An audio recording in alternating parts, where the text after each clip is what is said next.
नाज़रीन, अमूमन ख़ानदान में एक ऐसा शख्स होता है जो पूरे ख़ानदान के लिए बाइसे फ़ख्र होता है, लेकिन ख़ानदान में हर जनरेशन में ऐसा शख्स पैदा हो ये बहुत रेयर होता है।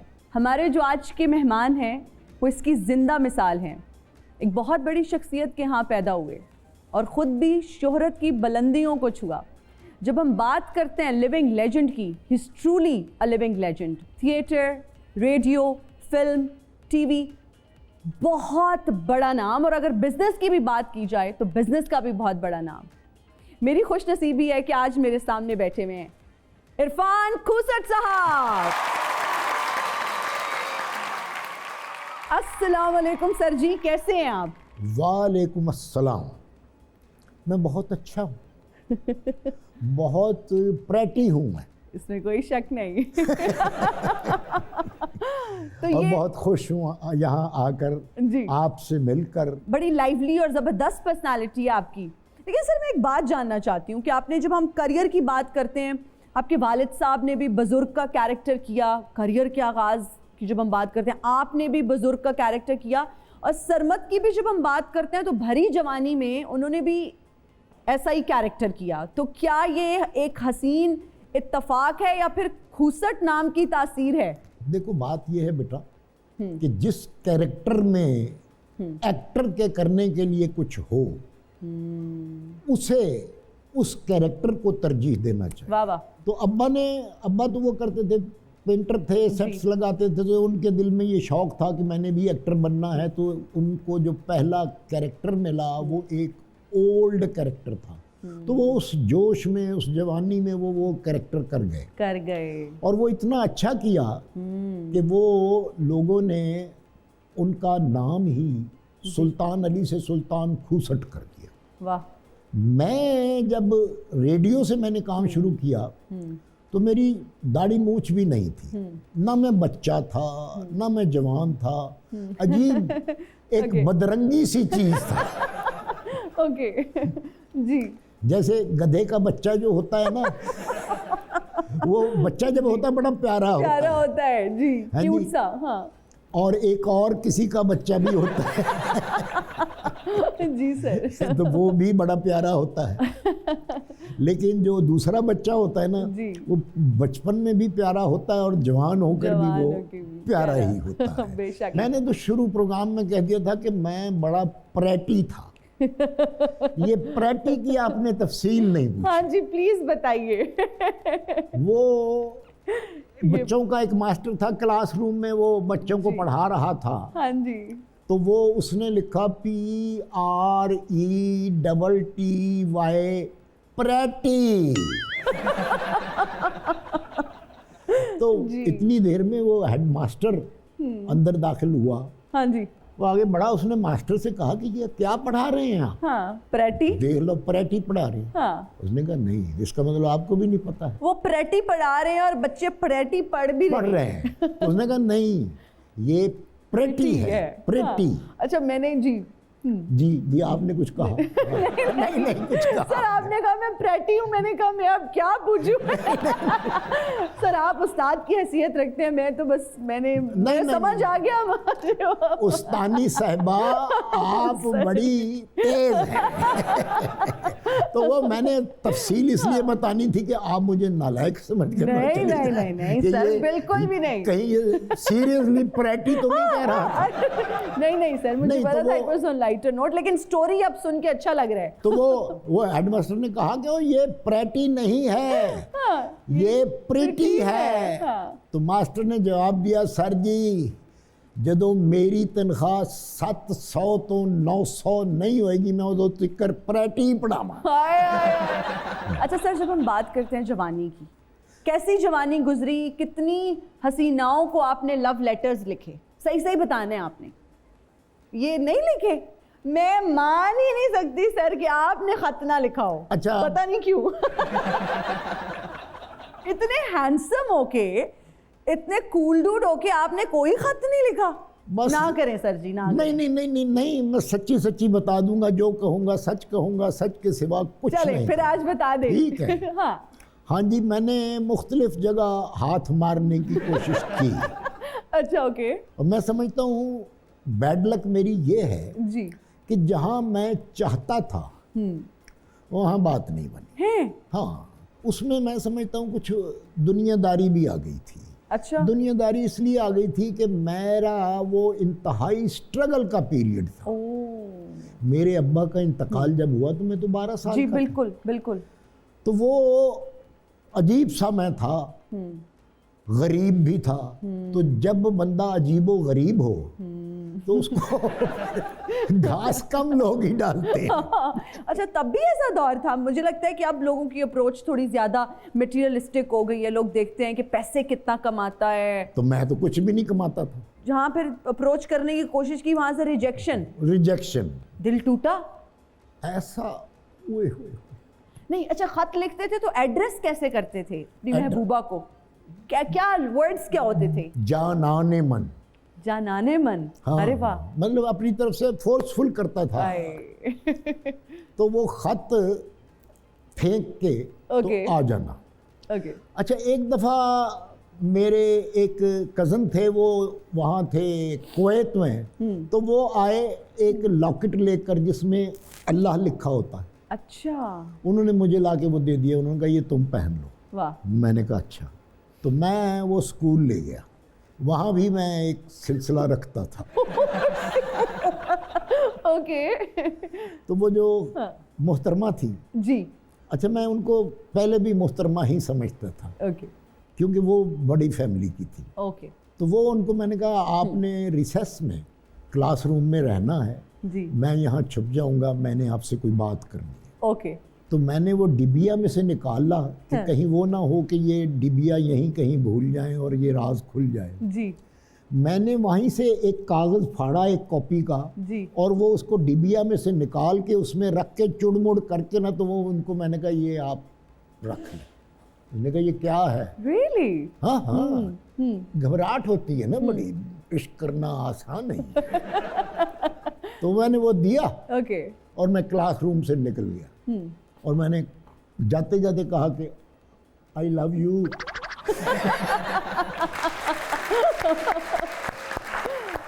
ओके। मगर वो लव ना हुआ। लॉकेट लेने के बाद भी लव नहीं हुआ? हाँ जी, तो मटीरियलिस्टिक तो तब भी लोग थे ना। हाँ, मतलब बंदा लॉकेट ही फिर वापस किया उसने लॉकेट के? यार ये मुझे नहीं चाहिए। नहीं नहीं नहीं नहीं। फिर ओए होए। एक जगह मेरा इश्क चला। अच्छा।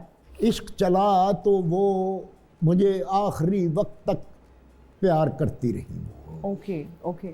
उन पर भी इश्क का भूत सवार रहा। ओके। तो फिर ये हुआ कि अचानक मुझे पता लगा कि उनकी तो शादी होने वाली है कहीं और। मेरे दिल पे बड़ा असर हुआ। अभी तक मैं वो असर लिए सेंटी हो रहे हैं अभी भी आप? हाँ। So you miss her? अभी भी कभी राब्ता हुआ आपका उनसे? बीच में होता रहा, शादी के बाद भी। शादी वाले मौके पर भी एक चोट करवाई उन्होंने मुझे। अच्छा, वो क्या? वो कहने लगी मैं अपने माथे पर तुम्हारा झूमर सजाना चाहती। हाय। वो भी फिर हमने लेकर दिया। वो दुकानदार जो था उसको मैंने कह दिया था कि जिस तरह मेरी एक कजिन आएंगी। ओके। ओके। तो वो फिर वो ले गई। तो बाद में उन्होंने कजन, ये आज तक यही सिलसिला चल रहा है? ऐसे ही हाँ जी, लड़के कह रहे हैं मेरी कजन आएगी, बस आप ना। उसको तो मैं ये तो कहने से रहा था कि मेरी मोहब्बत जो फ्लॉप हो गई है वो मैंने कहा मेरी कजन आएंगी, उनको दे दीजिएगा। सेलिब्रिटीज पे भी, एक्टर्स, को एक्टर्स पे भी बहुत नॉर्मल है कि आपको, आप जब साथ काम करते हैं, जब आप देखते हैं दिल आ ही जाता है। हाँ। कोई ऐसी actress? It was my last love. Okay. But my first marriage. Okay. शायद आपको तो नहीं याद होगा, आपको पता भी नहीं होगा इस बात का। सरमद, इमरान, हिना और कंवल की जो वालदा थी जी, she was newscaster at PTV। Okay. और इन्नी सोहनी सी कि मैं गौर नाल वेखदा नहीं हुंदा सा कि मैली हो जाए। अरे क्या बात है। मेरा उनका कुछ एज डिफरेंस भी था। She was younger than you या elder than you? I was younger. Really? Yes. कितना एज डिफरेंस था दोनों में, if you don't mind telling? 15 years। 15 साल आप उनसे छोटे थे। इधर तो 2 साल मुंडा छोटा हो गया कि गल नहीं बनती। एक चीज़ का दुख है मुझे कि मैंने अपनी माँ और बहनों की मर्जी के बगैर अकेले ने जाके निकाह पढ़वा लिया, क्योंकि मैं दिल से इज्जत करता था और मोहब्बत करते थे। और उसी खातून के बारे में लोगों ने कहा कि जी अब इनकी और औलाद नहीं हो सकती, ये 4 बच्चे उन्हीं से। वक्त गुजरता रहा, वक्त का पहिया चलता रहा और उनकी डेथ हो गई और ये बच्चे छोटे छोटे। फिर मेरी बहनों की मोहब्बत ने जोश मारा, उन्होंने कहा नहीं हम तेरी और शादी करेंगे। मैं कहा ना ना, वो उन्होंने एक और कर दी शादी, उसमें से भी एक बेटी बेटा। जी जी। उस खातून को शायद मैं पसंद नहीं आया। ओके। मैंने तो गुजारा कर ही लेना था, तो वो मुझे छोड़कर चली गई। फिर बहनों की मोहब्बत ने जोश मारा और उन्होंने तीसरी शादी करवा दी। तीसरा जब ब्याह किया तो चूंकि हमारे यहाँ कहा जाता है ना कि जी 4 शादियों की इजाज़त है और खामिंद ये होता है जी, ठीक है। तो मैंने कहा ये 3 तक तो बात ठीक रही, अब चौथी जो है वो टेढ़ी है। तो चौथी नहीं होनी चाहिए। फिर वो जो चौथी तीसरी थी, सॉरी मेरे तो वो तीसरी जो थी ना जी, वो तो मुझे पसंद थी ही नहीं। उनको मैं बहुत पसंद था लेकिन हमारा ज़हन नहीं मिला, तो वो भी फिर छोड़ कर चली गई। This is the end of my story. अभी कभी सोचा, क्योंकि जब हम देखते हैं बड़ा अच्छा लगता है। वैसे भी age is just a number sir, शादी करने का कभी भी दिल करे तो आप कर सकते हैं, मगर जो हवा आजकल चली हुई है। अच्छा, निशो जी हमारे शो में आई और जब मैंने उनसे पूछा शादी के हवाले से ना, तो उन्होंने कहा हिना मैं शादी करना नहीं चाहती लेकिन मेरे से हो जाती है। तो कभी आपके साथ ऐसा या वो खातून है जी, मैं मर्द हूँ। हाँ जी, मैं हर बात को सोच समझ कर करता हूँ और अब मैंने सोच लिया हुआ कि नहीं और नहीं करनी। मैंने कहा नहीं। ओके। अच्छा सर, आपने अपनी फैमिली का जिक्र किया, माँ के बारे में भी हम जानना चाहेंगे। माँ के साथ कैसा रिश्ता था आपका, कैसा बॉन्ड था? अगर शिर्क ना होता मैं अपनी माँ की नमाज भी पढ़ता। माँ रिश्तों में कोई रिश्ता नहीं है, माँ वो ऑक्सीजन है जिसकी ज़रूरत हमें अपने आखिरी सांस तक रहती है। तो ऑक्सीजन के बगैर कोई जिंदा रह सकता? नो वे। मैंने माँ को वो दर्जा दिया। माँ की कमी तो बहुत महसूस करते होंगे, तो अगर माँ फर्ज करें अगर वापस मिल जाए तो सबसे पहले क्या करेंगे? फर्ज करें बस उसके कदमों में ज़िंदगी गुजारूंगा, मैं कहीं इधर उधर नहीं जाऊंगा। या मैं ये दुआ करूंगा कि या अल्लाह इसके कदमों में मुझे बुला ले। मैंने वहाँ अम्मा जहाँ दफन है मैंने वहाँ अपनी जगह रखवाई हुई है। अच्छा, अपनी वालदा के साथ हज पर गया था तो मैं आबे ज़मज़म में 2 कफन भिगो कर सुखा कर लेकर भी आया हूँ। वैसे तो हर वक्त हर पल माँ को इंसान याद करता है, बहुत याद आती है, बहुत ज़िंदगी मुश्किल लगती है माँ के जाने के बाद, बाप के जाने के बाद। बहुत यंग थे जब आपके वालिद साहब इस दुनिया से चले गए, फिर माँ का चले जाना, कब ऐसा लगा कि काश मेरी माँ होती इस मौके? हर वक्त लगता है बेटा, हर वक्त लगता है। मुझे बाद में पता लगा कि मेरी माँ मेरी 2-3 शादियों के खिलाफ थी, कि वो कहती थी कि मैं ब्याह कर लाऊं अपने बेटे को जाकर। उसको पता नहीं था कि बच्चा जो है अब वो बिगड़ चुका है। यही एक लिया जाता है ना कि जो इस फील्ड में गया बस वो तो गया। फिर गया। तो मैं गया कभी नहीं, रोज शाम को घर वापस आ जाता। सर, माँ की कोई ऐसी बात जो अक्सर आप सोचते हैं या मुस्कुरा देते हैं या आपको बहुत इमोशनल कर देती है आप जब सोचते हैं? इमोशनल होने वाली बात तो ये है कि मैं तब भी हो जाता था, अब भी उस बात को विजुलाइज जब करता हूँ तो अब भी हो जाता हूँ। अम्मी निहायत कमज़ोर हो चुकी थी। अच्छा। लेटी रहती थी तख्त पोश पर, तो कभी कभी गुस्से हो जाती थी मेरे से, ऐसे ही वो बस एक ये मेरी आदत हुआ करती थी। Okay okay. तो मैं जब आता था घर तो मेरी वो कहती थी हाथ लाओ मैंने तुम्हारी उंगलियां चूमनी है। शुरू शुरू मुझे समझ ना आई कि माँ उंगलियां क्यों चूमती है। बाद में मैंने देखा कि वो एक दिन ये कर रही हैं, वो सूंघा करती थी। स्मोकर जो होता है ना, उसकी यहाँ से बू सिगरेट की नहीं जाती। मैं उनके पास बैठ जाता था तो वो मुझे थप्पड़ मारा करती थी, तो मैं इस तरफ करके बैठता था कि वो अपने ही इस फोर्स में कहीं गिर ना जाए। हाँ जी। तो मैं पकड़ लेता था, मैं कहता था आप खुश हैं और इधर भी मारो ना, कहते जा चला जा बस ना पिया कर बेटा ये। तो मैंने कहा कि अच्छा जी, फिर मैंने छोड़ ही दिया। And we are right back after the break. You're watching सुनो तो सही। सर, जो आपने स्क्रीन पे काम किया, सब लोग उससे तो वाकिफ़ हैं, हम सब जानते हैं इतना ज़बरदस्त आपने काम किया, लेकिन जब हम 65 की वॉर का जिक्र करते हैं, मैडम नूरजहां ने जो गाने गाए, जो तराने उन्होंने गाए स्पेसिफिकली, उसमें आपका जो क्रेडिट था वो आप नई जनरेशन को प्लीज़ ज़रूर बताइए। मेरी लिखाई बड़ी खुशखत है। ओके। सूफी साहब ने ये तराने लिखे, ए पुत्र हट्टां ते नहीं विकदे, और इसकी इसी नौयत के जितने उन्होंने तराने लिखे, नगमात लिखे, उनको मैं, वैसे तो उसको इडियट कार्ड कहा जाता है, जिसे चार्ट बनाने वाले बच्चे नहीं लेते जी, तो उस पर मैं मार्कर से लिखा करता था। ओके। वो कागज़ था ना, तो वो कागज़ में, और फिर सूफी साहब की लिखाई भी जो थी ना, वो अपनी डॉक्टर्स वाली राइटिंग थी। नहीं, डॉक्टर से कुछ बेहतर था। ओके। वो कला कह सकती है। ओके। तो वो फिर वो ये होता था कि मैं वो लिख के ना तो मैडम के सामने खड़ा हो जाता था।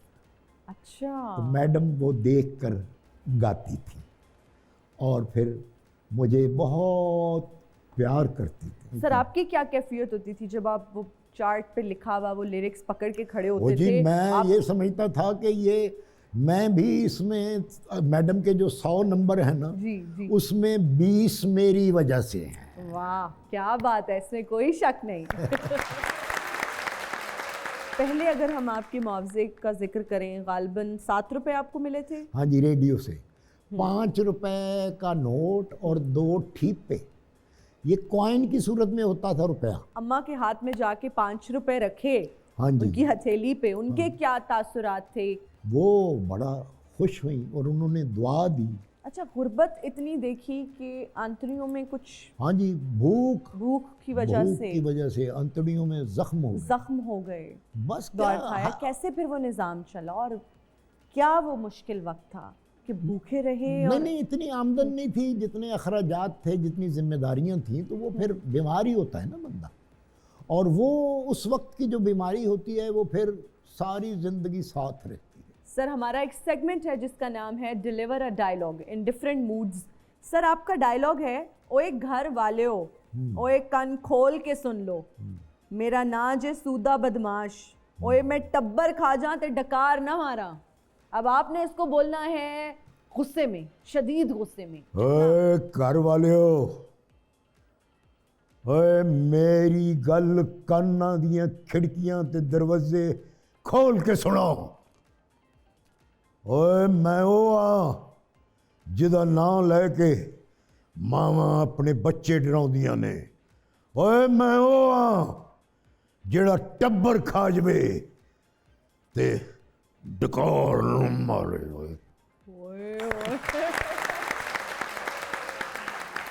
सर, अब आपने इसको हंसते हुए डिलीवर करना है। ओए घर वाले हो, ओए अपने कन्ना दे बूहे ते खिड़कियां खोल के गल सुन लो और मैं गल कर लगा वा कि मेरी गल ते गौर करो ते समझो ते इहदे ते अमल करो। मैं वो हाँ जेड़ा टब्बर खाई वे ते ढकार गल वे। अच्छा, अगर एक लाहौरी टिपिकल अंदरून शहर से, हाँ, वो कैसे इसको डिलीवर करेगा? लाहौरी जो है हाँ, वो शायर है। ओके, वो कहता है कि लाम ले चलो बंजो बंद मेरा, आहा हा हा, मेरे यार दा पलंगड़ा बनावने नूं, वाह वाह, हड्डां गोडियां दे बन चार पावे, बाई रख लेना सेरू पावने नूं, वाल वाल दा मंजा वरीक उन्ना, चंबड़ी रख लेना हेठ बिछावने नूं, सिर मेरे दा बने मस्त प्याला, मेरे यार नूं नशा पिलावने। वाह वाह वाह, जबरदस्त जबरदस्त, बहुत शुक्रिया सर, थैंक यू। हमारा अब एक और सेगमेंट है जिसका नाम है रैपिड फायर राउंड। मौका मिलता तो इनमें से कौन सा किरदार अदा करना पसंद करते? मुगले आजम, करतार सिंह, गॉडफादर, नूरी नथ? मुगले आजम। ओके, इनमें से किस हीरोइन के मुकाबिल हीरो आने की ख्वाहिश रही? मधुबाला, हेमा मालिनी, रानी बेगम, अंजुमन या बाबरा शरीफ? मधुबाला। ओ ओके, क्या वैसे आपने सांस भर के कहा है ना? हाँ जी, वो ऐसे ही कहने वाला मैं। ओके, जिंदगी में सबसे ज्यादा किसने मुतासिर किया? दिलीप कुमार ने, कबीर खान ने, मुनव्वर ज़रीफ ने या फिर महंगाई ने? महंगाई। महंगाई ने। आपको वजीर आजम बना दिया जाए तो हंगामी बुनियादों पर क्या करेंगे? गुर्बत खत्म करेंगे? तौबा करो, तौबा करो, तौबा करो। सर ने ऑप्शन से नहीं सुने, सर नहीं बनना चाहते, सर तौबा करेंगे। मैं कुछ नाम लूंगी, आपने उनके बारे में कुछ बताना है कि या कोई खामी आपको नजर आती है, आपने वो जल्दी से बता देनी है। फिरदौस जमाल साहब? Short tempered. Short tempered, okay. Wasim Abbas साहब? वसीम अब्बास नॉर्मल एक इंसान है। शान शाहिद? वो जल्दबाज, जल्दबाज, बगैर सोचे समझे फैसला कर लेना। सरमद खूसट? Short tempered. आसिफ अली जरदारी साहब? भिंडी खाने के शौकीन। मियां नवाज शरीफ? वो पहले तो नवाजते भी थे जी, और तब भी शरीफ थे और अब भी शरीफ हैं। वाह वाह, ओके। मियां शहबाज शरीफ? जल्दबाज। जल्दबाज, वो जो पुल है वो हाँ जी। पूछते हैं कि ये कितने दिनों में बनेगा, वो बताते हैं कि 90 दिनों में। हाँ जी। कहते हैं 3 शिफ्टें लगाकर इसको 30 दिनों में बनाओ। Oh yes. बहुत अच्छे एडमिनिस्ट्रेटर। बानी पीटीआई? मानी पीटीआई जैसे खुद हैं वैसी टीम नहीं है उनके पास। बिल्कुल वैसी ठीक है, टीम बहुत सारी तालियां हो जाएं। मैं बर्बाद हो गई। कीता की मैं बेगम मैं बर्बाद करती तू मेरी ਉਹ ਮੈਂ जिंदगी। ਕਿਹੜਾ ਤੇਰੀ ਜ਼ਿੰਦਗੀ 'ਚ ਬੰਬ ਰੱਖ ਦਿੱਤਾ शज़ेब, ਉਹ ਸ਼ਨਾਜ शज़ेब, ਸ਼ਨਾਜ शज़ेब, तू हुन पहले वर्गा नहीं रहा, तू बदल गया। ਉਹ ਮੈਂ ਆਪਣਾ ਨਾਂ ਸ਼ਾਜ਼ੇਬ ਤੋਂ ਛੱਡ ਕੇ ਸ਼ਾਜ਼ੇਬ ਖਾਨ ਜ਼ਾਦਾ ਰੱਖ ਲਿਆ ਕੀ ਮੈਂ ਬਦਲ ਗਿਆ मैं तेरे लिए की नहीं कीता। ਚਲੋ ਜੀ ਲੜਾਈ ਤਾਂ ਬਾਅਦ ਚ ਹੋਏਗੀ ਪਹਿਲੇ ਮੈਨੂੰ ਅੱਜ ਇਹ ਦੱਸ ਤੂੰ ਮੇਰੇ ਲਈ ਕੀ ਕੀਤਾ ਹਾਂ ਮੈਂ ਤੈਨੂੰ ਇਹ ਦੱਸ ਸਕਦਾ कि मैं तेरे लिए की कीता। एक्सक्यूज मी, कौन लोग हैं आप? मतलब पता है मियाँ बीवी हैं, लेकिन इस तरह से लड़े, ये हमारा शो है, कोई फैमिली कोर्ट नहीं है। नहीं भैने तू भी मैनू कोई पढ़ी लिखी वकील नहीं लग रही, मैनू पता है फैमिली कोर्ट रूम नहीं है।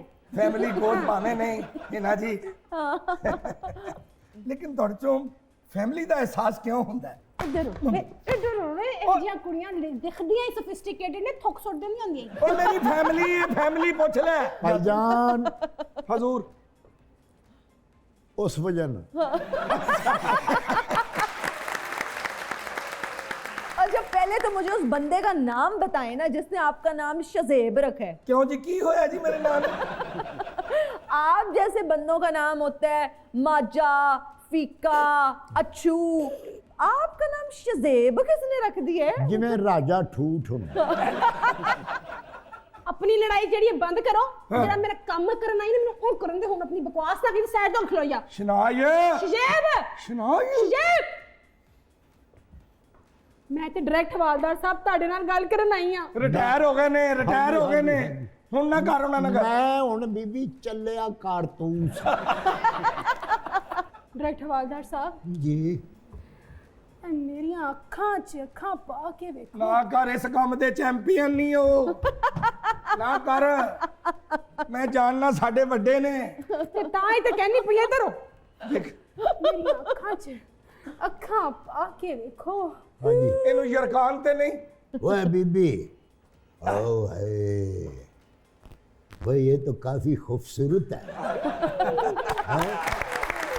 क्या कहना? अच्छा, कोई इसमें कोई नुक्स नहीं है मैन्युफैक्चरिंग में? अच्छा हाँ, तो तुम इसके खामद लगे हुए हो? हाँ जी, मैनू कोई 5 साल तो मेरे नाम ट्रांसफर होया जी। ट्रांसफर हुआ है कि तुम इसके खामद लगे हुए हो? बस जी यही समझ लो। अच्छा। थल्ले भी लगा हुआ तो खामद भी लगा। बस तुम इस तरह करो कि उधर पीढ़ी पड़ी होगी, वो पीढ़ी लिया के तो इधर बिछा के मेरे कोल बैठ जाओ। और इस पे तो मैं अभी बच्चे से कुल्फी छीनने का केस डाल के बहुत अच्छे। तो मैं इसको सिखों के पीछे बंद करवाता। वो नहीं सरकार ना करो। पै गई ठंड मां दे दिलीप कुमारा। मां दी तो गल नहीं मनी ते अजाब पाड़ने आ। सच किया इरफान साहब किसे ने मेरे वर्गे गुनाहगार बारे कि धुप्पां विचों छां लभना है, धुप्पां विचों छां लभना है, गलेला फड़ के कां लभना है। ओए जिउंदी सी ते कदर नहीं कीती, मर गई ये ते मां लभना है। इस तो पहले कि उन्हां दा डायरेक्ट हवालदार जागे, मैं दौड़ा छलाया छलाया। सर मैं आपसे रिक्वेस्ट करूंगी, आपका जो आइकॉनिक कैरेक्टर है डायरेक्ट हवलदार, उसी स्टाइल में अगर आप एक ब्रेक भी ले लें कैमरा में देख के। वो है बलूंगड़ी है, अगर तू फरमाइश करते है ना तो मैं तुझको बोल के सुना देता हूँ। ओके।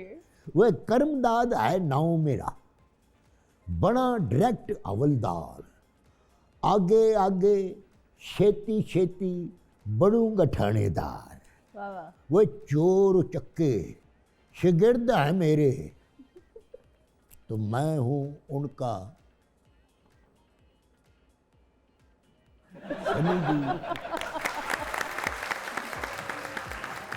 तो तीनों साथ ये वक्त एक छोटी सी ब्रेक का, कहीं मत जाइएगा, देखते रहिए सुनो तो सही। And we are right back after the break. You are watching सुनो तो सही। सर जी, अगर वक्त पीछे चला जाए तो क्या बदलना चाहेंगे? सल। अच्छा, वक्त पीछे चला जाए, वही परेशानियां लागू हो जाएं, तो उसमें वो वजूहात जो थी, वो वजूहात जो हैं अब नहीं हों। ओके। उस पर सोच समझ कर फैसला किया जाए कि इस वजह से मैं ये हुआ था। सर वैसे तो आपको बेशुमार अवार्ड्स मिले, इंडिया से भी आपको कुछ क्या अवार्ड्स मिले? वो था मिला Mohammad Rafi memorial award. Okay. वो सार्क मुल्क जो थे ना जितने, जी। उन सब का इकट्ठे होकर वो अवार्ड देते थे। तो उन्होंने मुझे जो अवार्ड था वो लेने के लिए वहाँ बुलाया था। ठीक है। तो मैं नहीं जा सकता था, उन दिनों मैं कोई काम में मसरूफ़ था। तो फिर उनका एक जत्था वहाँ से यहाँ लाहौर आया था। ओके। तो उसमें उन्होंने बेस्ट टीवी एक्टर का अवार्ड दिया था। वाह। बड़े बड़े नामों की बात करते हैं इंडस्ट्री के, वसीम अब्बास साहब, फिरदौस जमाल साहब, सुहेल अहमद साहब, हाँ जी। इतने बड़े बड़े लोगों को भी आपने इंट्रोड्यूस करवाया। How do you feel? नहीं, वो ऐसी बात नहीं है कि मैंने कोई घोल के कुछ घोट के उनको दे दिया। जी। मैं जिस तरह से काम करता था उस तरह का काम उनसे करवाया। सर सबसे अच्छे इन तीनों में से कौन से स्टूडेंट थे आपके? वसीम अब्बास जो है, जी। ये गो मैं इनसे सीनियर था, मगर ये भी उसी स्कूल का पढ़ा हुआ है। ओके। तो इसलिए वसीम अब्बास तो मुझे यूँ लगता है जैसे मेरा अपना है। अपना है। फिरदौस जमाल जो था वो आया था थिएटर में, उसको मैंने खासा काम करवाया। सुहेल अहमद को भी मैंने खासा काम करवाया, और शहनाज शेख, बुशरा अंसारी, और इसी तरह कोई 2-4 और बड़ी स्टार्स जो थी उनको थिएटर मैंने करवाया। समीना अहमद। समीना अहमद तो हमारे साथ ही काम करती थी। शहनाज ने भी एक ही थिएटर किया, वो मेरा किया है, मेरे ही बरखुरदार थे। इनको मैंने कहा यार का ड्रामा मुझे मिल गया है और बलदियाती इंतखाबात हो रहे हैं तो नुकसान का एहतमाल है, लेकिन मुझे डेट मिली है, इन्होंने दी है, मैं ड्रामा करके दिखाऊंगा। ओके। यानी कुछ लोग ये चाहते थे कि मैं ना करूं, तो फिर मैं शहनाज शेख को ले आया था। ओके। और सुहेल अहमद इतना पॉपुलर नहीं हुआ था, मगर वो पर निकाल रहा था, वो परवाज के लिए तैयार था। जी। तो मैंने सुहेल अहमद को बुला लिया, हीरो। इन्होंने मेरे साथ खासा काम किया है, जबकि अब कभी थिएटर की बात होती है मैं दूर दूर भी नहीं होता, न दूर दूर भी जिक्र नहीं होता। बिल्कुल। तो कोई नहीं, अच्छा है। सर, आपने आफ्ताब इकबाल साहब के बारे में अपना ओपिनियन दिया था, एक राय दी थी। हाँ जी। हमने सोशल मीडिया पे भी देखा, बहुत सुना, क्या कहेंगे? आफ्ताब साहब मुझे शॉर्ट टेम्पर्ड लगते हैं। मेरी मुलाकात 1-2 बार हुई है तो मैंने ये महसूस किया। जी।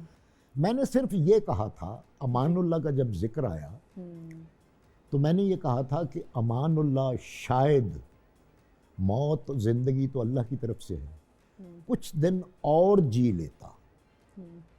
जबकि किसी एंकर ने, मैंने नाम नहीं लिया उनका, लेकिन मैं अब बता रहा हूँ कि आपने चूंकि नाम लिया है तो मैंने उन्हीं के बारे में कहा था। जी। किसी एंकर का रवैया ऐसा था जो कि ऑन एयर भी जाता था वैसे। देखिए अब यहाँ मैं अगर कोई फजूल बात कर देता हूँ तो वो ऑन एयर जाने से पहले आपकी प्रोड्यूसर आप भी क्लिप कर देंगे उसको। तो वो जो अगर रिकॉर्डिंग के दौरान कोई ऐसी बात वो करने लगता था कि जी वो देखो, कहता मैं ना मतलब ये समझना तो चुप चुप चुप मत बोलो, बस तुम माठा बोलते, या इस तरह की कोई, तो वो मैं उस तज़हीक के खिलाफ बोला था कि एक्टर की तज़हीक नहीं होनी चाहिए। क्यों कि वो पता नहीं कितने ऐसी जगहों से, कितने ऐसे लोगों की तरफ से होकर आ रहा होता है जहाँ खुदा जाने उसके साथ क्या क्या सलूक होता है। तो इनको प्यार मोहब्बत से टैकल करें, इनसे काम लेने के तरीके निकालें। वाह।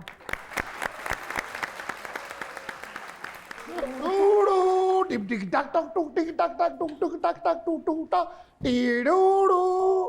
ओए पिंड वालियो, जिन्ना भी समान तुहाडे कोल है कट के इस कुड़ी दे टेबल ते रख दियो, सुल्ताना डाकू आ गया जे। और सुनो तो सही सुनो तो सही यार, ए तू इत्थों पेंचर होया है? दुश्मन ने मैनू खंजर मारिया सी। पक्का याद है तेनू? जी। तू दुश्मन नू कुछ नहीं मारिया, मेरा ही मार देना सी हुण। मैं उन्होंने कहा मर भी वो मर गया उस टाइम। वो 10 मुटियारे अज भी कोल पैसे है ही या सिर्फ कार्ड ही लैके आई है? कार्ड ही ले आज भी मैं सिर्फ कार्ड ही लेके आई हूं, पर बंदूक पीछे करो। सुल्ताना डाकू सिर्फ अमीरां नू लुटदा है, अताई डाकू ते गरीबां नू भी लुटी जांदे ने मुटियारे। यार तू डाकू है कि डकैतनी है? ओ तू जूड़ा भी कीता है पिछो। ए डाका ना लबे सर। हाँ जी, ते वाल खोल लेने। मैं आपको एक मशवरा दूं, आप मेहनत करें, कोई और अच्छी जॉब ढूंढे, आप गार्ड की नौकरी भी कर सकते हैं, लेकिन और मेरी बात सुने, इन्हें जानते हैं ना? इन्हां नू कौन नहीं जानदा? डायरेक्ट हवलदार है। ये ते मेरे एक्सप्रेशन ने इंस्पिरेशन होता है, हाँ, ਉਹੀ ਨੇ। इंस्पिरेशन। मैं इन्हां दा बड़ा वड्डा फैन आ, इन्हां दे नक्शे कदम ते चल रहे हैं। हाँ जी, मैं वैसे नक्श छड़दा नहीं कोई इंदा। ओए मैं पुलिस च भर्ती होना सी मुटियारे, हाँ मेरे टेस्ट भी ठीक आ गए, हाँ। बस दौड़ च मैं पिछे रह गया, नहीं तो मैं पुलिस वाला ही बनना सी। नहीं पिछे रह गया सा ते पिछे ही घर निकल जाना सी। मैं इस तो पहलों ना बसां नहीं चलदियां मुल्तान नू जांदियां एसी वालियां, हाँ। उत्ते गन मैं नहीं करदा सी। आपने वो नौकरी क्यों छोड़ी? ਉਹ ਬੱਸ ਜਦੋਂ ਤੋਰਦੇ ਸੀ ਨਾ ਮੈਨੂੰ ਉਦੋਂ ਚੜਾਉਂਦੇ ਹੀ ਮੈਨੂੰ ਦੌੜਨਾ ਪੈਂਦਾ ਸੀ ਮਗਰ ਆਏ, ਔਖੀ ਚਲਦੀ ਤੇ ਚੜਨਾ ਪੈਂਦਾ ਸੀ 7-7 8-8 ਮੀਲ ਹੈ ਦੌੜਦਾ ਸੀ ਪਿੱਛੇ ਤੇ ਫਿਰ ਕੁੱਤੇ ਵਾਂਗੂ ਹਫ ਕੇ ਤੇ ਡਿੱਗ ਪੈਂਦਾ ਇੱਕ ਕੋਆਲ ਦੇ ਘਰ ਮੈਂ ਗਿਆ ਡਾਕਾ ਮਾਰਨ ਅੱਛਾ ਕੁਝ ਵੀ ਨਹੀਂ ਲੱਭਿਆ ਮੈਨੂੰ ਅੱਛਾ ਮੈਂ ਉਹਦੀ ਕਾਪੀ ਕੱਢ ਕੇ ਸਾਰੇ ਪ੍ਰੋਗਰਾਮਾਂ ਤੇ ਮਾਰਕਲ ਫੇਰਤੀ ਮਾਰਕਲ ਫੇਰ ਆਇਆ ਯਾਨੀ ਉਹ ਮੈਂ ਕੰਮ ਨਹੀਂ ਕਰਦਾ ਤੇ ਉਹ ਵੀ ਨਾ ਕਰੇ वो भी ना करे ਜੇ वेला ਮੈਂ ਵੇਲਾ रहे। ਤਾਂ ਸਾਰੀ ਦੁਨੀਆ ਵੇਲੀ ਲਾਹੌਰ 'ਚ ਬੜੀ ਦੁਨੀਆ ਵੇਲੀ ਏ हाँ लेकिन ਇੱਕ बंदूक ਬੰਦਾ ਅੰਬ ਲੈ ਰਿਹਾ ਇੱਕ ਲਾਗੋ ਹੀ ਲੰਘ ਰਿਹਾ ਛਾਪਾ ਡਬਲ ਕਰਾ ਲਈ ਇਹ ਵਿਹਲਾ ਹੈ अच्छा ਚਾਰ सही है। ਬੰਦੇ ਤਾਸ਼ ਖੇਡਦੇ ਪੰਜਵਾਂ ਐਵੇਂ ਹੀ ਬੈਠਾ ਗੋਲਾ ਨਾ ਸੁੱਟੀ ਉਹਨੂੰ ਲੱਗਦਾ ਹੀ ਇਹ ਵੀ ਵਿਹਲਾ ਹੈ अच्छा आप भी उसी कैटेगरी में फिलहाल तो ਜਦੋਂ ਵੀ fall करते ਲక్ష్ਮੀ हैं। ਚੌਂਕ ਵਾਲਾ ਪੁਲ ਬਣ ਰਿਹਾ ਸੀ हाँ जी 3000 ਬੰਦਾ ਖਲੋ ਕੇ ਇਹੀ ਕਹੀ ਜਾਂਦਾ ਮਸ਼ੀਨਾਂ ਬਹੁਤ ਹੈਵੀ ਨੇ ਵੀ ਤੁਸੀਂ ਕੰਮ ਤੇ ਜਾਓ ਮਸ਼ੀਨਾਂ ਉਹਨਾਂ ਦੀਆਂ ਐਸੇ ਲੋਕ ਹੋਏ ऐसे ਦੁਬਾਰਾ आप भी ਹਾਸਾ ਦੁਬਾਰਾ ਹਾਸਾ thank you so much sir खत्म बहुत शुक्रिया sir thank you so much for your time thank you for sharing your experiences with us it was an honour thank you thank you बेटा ऑडियंस में बैठे लोगों का बहुत शुक्रिया आप सबका बहुत शुक्रिया मुझे और मेरी टीम को दीजिए इजाज़त आपसे मुलाकात होगी अगली एपिसोड में अपना बहुत ख्याल रखिएगा अल्लाह हाफ़िज़